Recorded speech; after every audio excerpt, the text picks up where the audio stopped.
जय श्री कृष्ण। राधे राधे। प्रिय भक्तगण, आज हम आपको एक कथा श्रवण करा रहे हैं जिसे सुनने मात्र से आपके जीवन में सुख, शांति और धन की वर्षा होगी। तो चलिए कथा को प्रारंभ करते हैं। श्रोताओं, महाभारत में कर्ण ने श्री कृष्ण से पूछा, मेरी माँ ने मुझे जन्मते ही त्याग दिया, क्या ये मेरा अपराध था कि मेरा जन्म एक अवैध बच्चे के रूप में हुआ?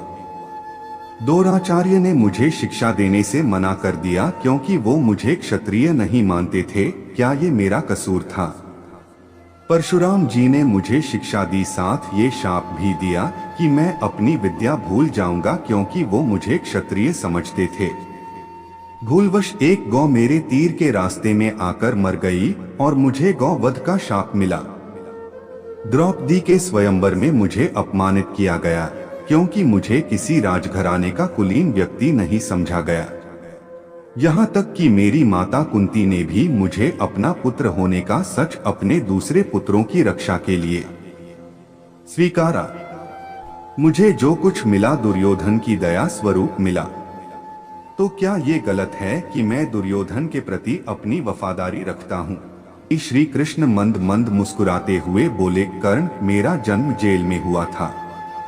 मेरे पैदा होने से पहले मेरी मृत्यु मेरा इंतजार कर रही थी। जिस रात मेरा जन्म हुआ उसी रात मुझे मेरे माता पिता से अलग होना पड़ा।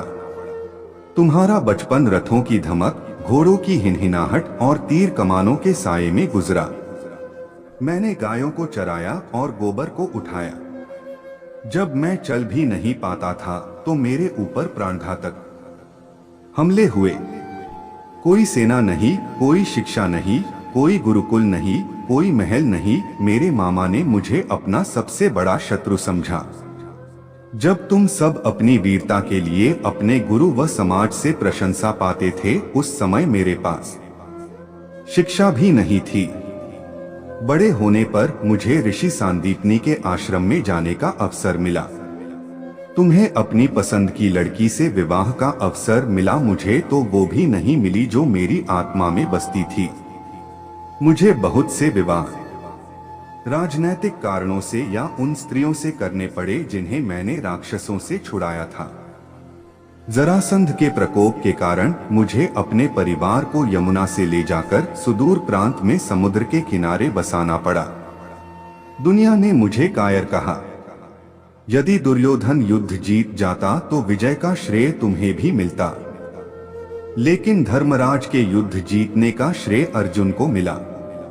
मुझे कौरवों ने अपनी हार का उत्तरदायी समझ। हे कर्ण, किसी का भी जीवन चुनौतियों से रहित नहीं है। सबके जीवन में सब कुछ ठीक नहीं होता। कुछ कमियां अगर दुर्योधन में थी तो कुछ युधिष्ठिर में भी थीं। सत्य क्या है और उचित क्या है, ये हम अपनी आत्मा की आवाज से स्वयं निर्धारित करते हैं। इस बात से कोई फर्क नहीं पड़ता कितनी बार हमारे साथ अन्याय होता है। इस बात से कोई फर्क नहीं पड़ता कितनी बार हमारा अपमान होता है। इस बात से कोई फर्क नहीं पड़ता कितनी बार हमारे अधिकारों का हनन होता है। फर्क सिर्फ इस बात से पड़ता है कि हम उन सब का सामना किस प्रकार करते हैं।